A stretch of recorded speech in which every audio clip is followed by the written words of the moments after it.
అమ్మమ్మమ్మమ్మమ్మ, నేను ఇంటికి వెళ్ళిపోతాను భయ్య. దీంతో పళ్ళపోతున్నాను భయ్య. రామచంద్ర ప్రభు.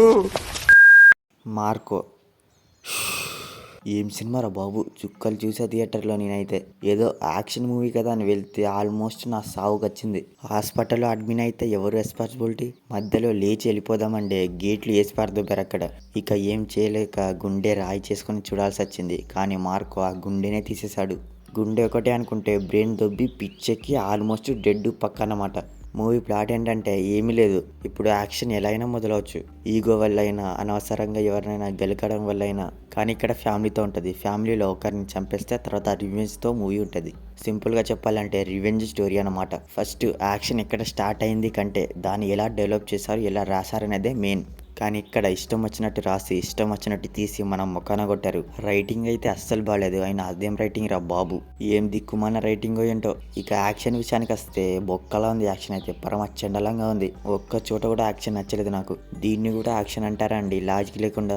ఇప్పుడు బ్లడ్ ఉంది, యాక్షన్ ఉంది, దానికంటే ఒక పెద్దది పాడు ఉంటుంది. కానీ దీంట్లో ఏంటండి అది? అసలు సినిమా అనుకున్నారు, ఏమనుకున్నారో? సినిమా బ్లడ్తో వైలెంట్ యాక్షన్తో తీయడం అనే ఇంటెన్షన్ ఉంటే మంచిదే, కానీ దాని వెనుకున్న రైటింగే లాజిక్ లేకుండా ఉంటుంది. హీరోకి ఒక రేంజ్లో బిల్డప్ ఇచ్చి వాడిని చూస్తే కుక్కలతో ఎంట్రీ ఇచ్చి ఇక్కడ వరకు బాగానే ఉంది. కానీ అతను చేసే యాక్షన్కి, అతని క్యారెక్టర్కి, ఆ క్యారెక్టర్ రైటింగ్కి, ఆ పర్ఫార్మెన్స్కి ఆ ఎలివేషన్ బొక్క అయింది. పెద్ద మామూలు బొక్క కాదు. మార్కో క్యారెక్టర్ చేసిన అయితే టూ వర్స్ట్గా ఉంది ఇందులో. అసలు మార్కోని భరించలేక సచ్చా. ఆ రోల్కి అతని బాడీ సెట్ అయింది కానీ అతను చేసే యాక్షన్, ఎక్స్ప్రెషన్స్, యాక్టింగ్ ఇదంతా ఏం సెట్ అవ్వలేదు.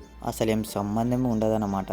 దీంట్లో ఉన్న యాక్షన్ కంటే మొన్న వచ్చిన మురా అనే మూవీలో యాక్షన్ 100 రెట్లు బెటర్. ప్రొసీడింగ్స్ అయితే చాలా వరస్ట్గా ఉంది. తల బాదుకున్నా నేనైతే. ఇక లాస్ట్ క్లైమాక్స్ 30 మినిట్స్ అయితే చుక్కలు కనబడ్డాయి నాకు. ఎప్పుడు అయిపోద్దిరా సినిమా అనే ఫీలింగ్లో ఉన్నా నేనైతే. సినిమా స్టార్ట్ అవ్వడం కాడ నుంచి కుక్కల ఎంట్రీ వరకు బాగానే వెళ్ళింది, కానీ తర్వాతే దొబ్బింది.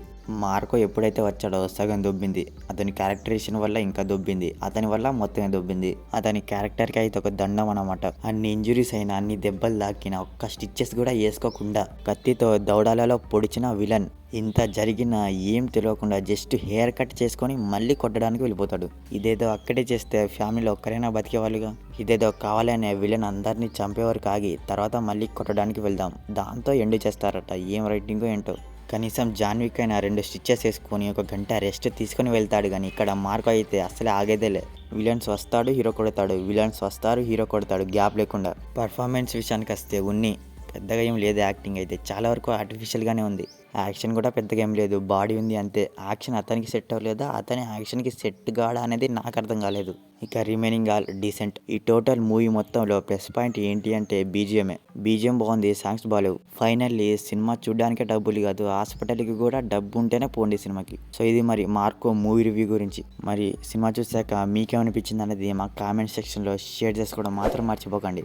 మీకు కనుక మా రివ్యూ నచ్చితే దయచేసి మన ఛానల్ని సబ్స్క్రైబ్ చేసుకోండి. Okay, will meet in next video. Thank you.